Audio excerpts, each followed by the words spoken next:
بسم اللہ الرحمن الرحیم۔ السلام علیکم خواتین و حضرات۔ آج ہم استاذ حمید الدین فراہی کی ایک خاص رائے کا مطالعہ کریں گے جس کا تعلق رجم کی سزا سے ہے۔ عام طور سے ہمارے فقہا یہ مانتے ہیں کہ جب شادی شدہ افراد آپس میں زنا کریں، مرد اور عورت، تو ان کو سنسار کر دیا جائے گا، ان کو رجم کر دیا جائے گا، اور اس کا ماخذ وہ سنت یا حدیث سے لے کے آتے ہیں۔ قرآن مجید کے حوالے سے وہ یہ کہتے ہیں کہ اس کے اندر جو سزا سورہ نور میں بیان ہوئی ہے وہ صرف غیر شادی شدہ افراد کے لیے ہے۔ اس کے نتیجے میں وہ قرآن مجید کا یا کہ نسخ کا ارتکاب کرتے ہیں یا تخصیص کا ارتکاب کرتے ہیں، آپ اس کو نسخ کہیں یا تخصیص کہیں، بہرحال اس کے نتیجے میں یہ قرآن مجید کے ساتھ ایک ایسا معاملہ ہوتا ہے جس میں ہم قرآن مجید کی جو شرح ہے وہ اس سے زائد کر رہے ہوتے ہیں جو اس کے اپنے متن میں موجود ہوتی ہے، یا اس کا نسخ کر رہے ہوتے ہیں، اس کی تخصیص کر رہے ہوتے ہیں، اور یہ قابل قبول اس لیے نہیں ہے کہ جس چیز پر قرآن خود گویا ہے، جس چیز کے بارے میں قرآن خود کچھ ارشاد فرما رہا ہے، اس میں سنت یا حدیث محض اس شرح کی یا اس ارشاد کی وضاحت کر سکتی ہے، اس میں نہ کوئی تخصیص کر سکتی ہے، یعنی اسپیسیفیکیشن بھی نہیں کر سکتی، اور نہ ہی منسوخ کر سکتی ہے اس کو۔ اس سلسلے میں غور کرتے ہوئے اپنے طریقے پہ استاذ حمید الدین فراہی نے یہ توجہ دلائی ہے کہ خود جو رجم کی سزا ہے اس کا ماخذ خود قرآن مجید ہے، اور قرآن مجید پر غور کرنے سے معلوم ہوتا ہے کہ یہ خاص طرح کے جو مجرمین ہیں ان کی یہ سزا ہے۔ آپ نے اس کی وضاحت کی، اور اس کے بعد ان کے اپنے شاگرد استاذ امین احسن اصلاحی نے اس کی وضاحت کرتے ہوئے یہ بات بتائی کہ مجرم دو طرح کے ہوتے ہیں۔ ایک وہ مجرم ہوتے ہیں جن سے سادہ طریقے پہ جرم کا ارتکاب ہوتا ہے، مثال کے طور پہ قتل ہے یا چوری ہے، یا اسی طریقے سے آپ کوئی ایسا معاملہ کرتے ہیں جس میں جو جرم جو ہے وہ بالکل اپنے سادہ نوعیت میں رہتا ہے، زنا بھی اسی میں شامل ہے۔ لیکن بعض صورتیں وہ ہوتی ہیں جرائم کی جس میں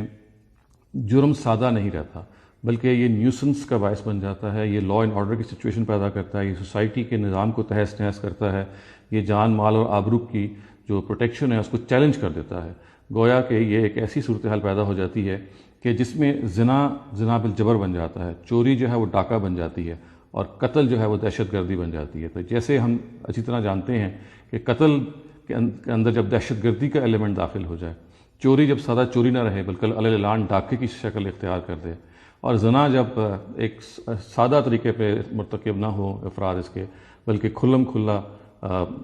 اس معاملے میں وہ زنا بالجبر پہ اتر آئیں یا چھوٹی بچیوں کے ساتھ زیادتی کریں یا اوباشی کا رویہ اختیار کریں، تو یہ ایک سادہ جرم نہیں رہتا۔ استاذ حمید الدین فراہی یہ کہتے ہیں کہ قرآن مجید نے اس طرح کے مجرمین کو جو لا اینڈ آرڈر کا مسئلہ بناتے ہیں، جو قانون کو اپنے ہاتھ میں لیتے ہیں، جو اس طرح کی نیوسنس پھیلاتے ہیں، اس کے لیے ان کو فساد فی الارض کا مجرم قرار دیا ہے۔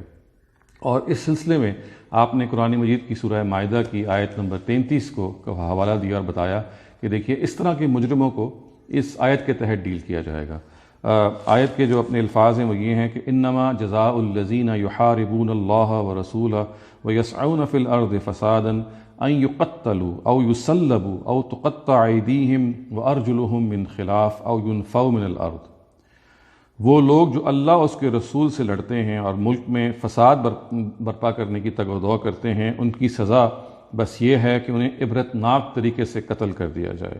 یا سولی پر چڑھائے جائیں، یا ان کے ہاتھ پاؤں بے ترتیب کاٹ دیے جائیں، یا انہیں جلا وطن کر دیا جائے۔ یہ وہ آیات ہیں جس کے تحت استاذ حمید الدین فراہی یہ کہتے ہیں کہ جب ایک مجرم سادہ طریقے پہ جرم نہیں کرتا بلکہ اس میں ایک کمپاؤنڈ ہو جاتا ہے اور جرم کے اندر کچھ اور چیزیں شامل ہو جاتی ہیں، جس کے نتیجے میں جرم اب ایک ایسی سچویشن اختیار کر لیتا ہے کہ وہ سوسائٹی کے لیے خطرہ بن جاتا ہے، اس کا جو وقوع ہے وہ سوسائٹی کے اندر ایک ایسی سچویشن پیدا کر دیتا ہے کہ امن امان کا مسئلہ پیدا ہو جاتا ہے۔ تو اب یہ ہوگا کہ ان جرائم کی جو سزا ہے، جو سادہ سزا ہے وہ بھی دی جائے گی، اور اس کے بعد آگے بڑھ کے ان چاروں سزاؤں میں سے جو اس آیت میں بیان ہوئی ہیں، یعنی دیکھیں تقتیل کی سزا بیان ہوئی ہے، تسلیب کی سزا بیان ہوئی ہے، ہاتھ اور پاؤں کو مخالف سمت سے کٹوانے کی سزا بیان ہوئی ہے، اور جلا وطنی کی سزا ہوئی ہے۔ تو مثال کے طور پہ اگر سادہ قتل کیا جائے گا تو وہ تو اس کا جواب قصاص ہی ہے، لیکن اگر قتل کے اندر دہشت گردی شامل ہو جائے گی تو پھر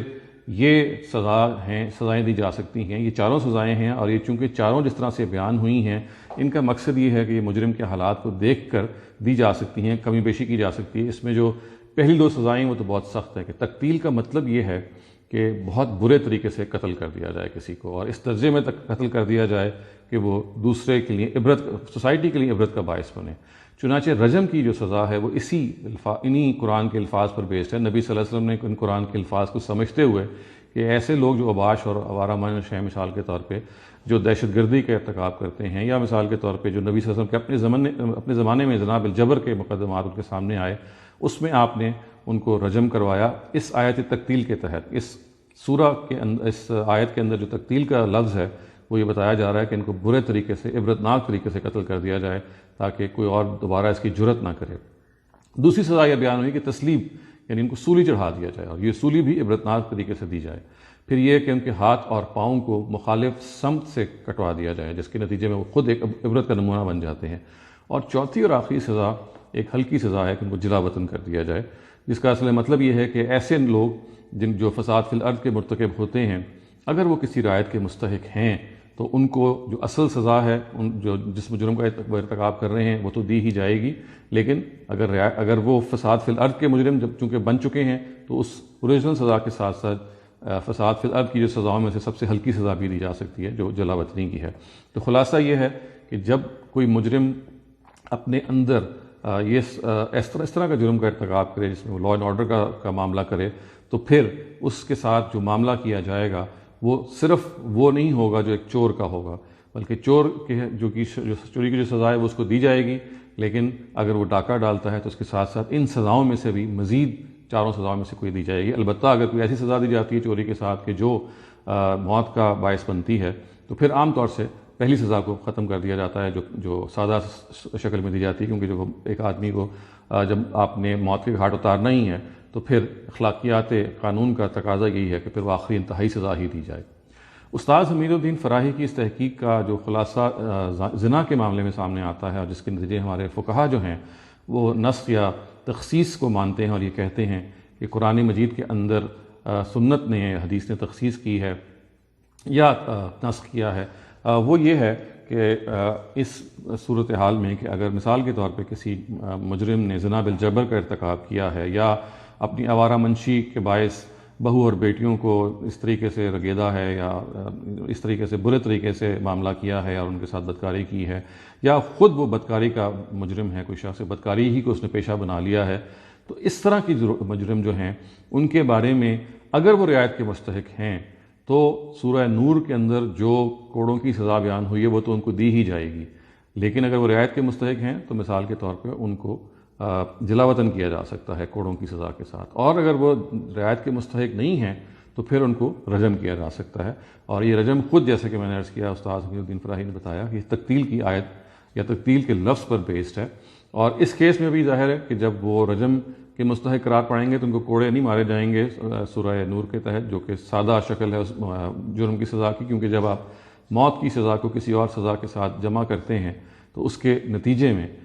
پھر اخلاقیات قانون یہی کہتی ہے کہ اس کو انتہائی سزا ہی دی جائے، چونکہ اس نے آخر میں مر جانا ہے۔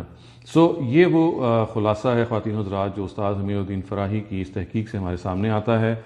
یہ بات ذہن میں رکھنی چاہیے کہ رجم کی جو سزا ہے اس کا ماخذ سنت یا حدیث نہیں ہے، جیسے کہ ہمارے فقہا سمجھتے ہیں، اور اس کے نتیجے میں قرآن مجید کو یا وہ منسوخ کر دیتے ہیں اور یا وہ قرآن مجید میں تخصیص کر دیتے ہیں، گویا کہ ان کے ہاں شادی شدہ کی جو سزا ہے زانی کی وہ سنت بیان کرتی ہے، اور غیر شادی شدہ کی جو سزا ہے وہ قرآن بیان کرتا ہے، اور سورہ نور میں ہیں جو 100 کوڑے ہیں۔ گویا ایک سزا وہ قرآن سے اخذ کرتے ہیں اور دوسری سزا وہ سنت سے اخذ کرتے ہیں۔ استاد حمید الدین فراہی کی پرنسپل کے مطابق سنت قرآن مجید میں کوئی اضافہ نہیں کر سکتی، کوئی تخصیص نہیں کر سکتی، نص نہیں کر سکتی، وہ خود قرآن، اگر خود قرآن مجید اس میں کوئی گویا ہے یا گفتگو کر رہا ہے تو پہلے ہم دیکھیں گے کہ اس کا ماخذ خود قرآن میں کیا ہے۔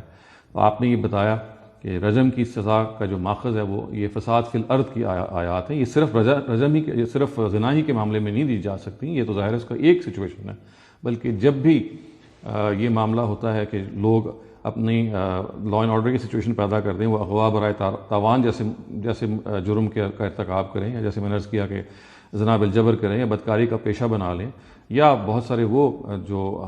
جرائم کا ارتکاب کریں جو آج کی دنیا میں وجود میں آ گئے ہیں اور جو اسی دہشتی کا پھیلانے کا باعث بنتے ہیں، تو ان سب سے اس آیت محاربہ کے تحت ڈیل کیا جائے گا، یہ سورہ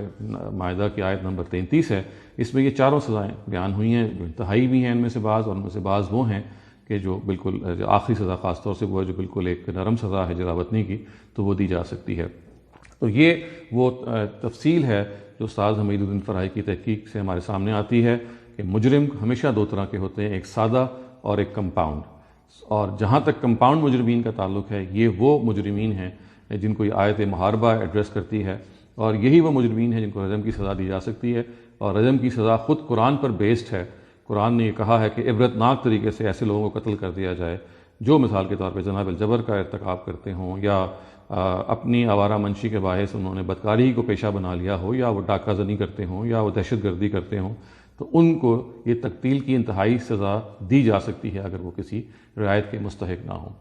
خواتین حضرات، یہی وہ معاملہ ہے جس کو حل کرنے کے لیے لوگوں نے نبی صلی اللہ علیہ وسلم کے اس سوال کو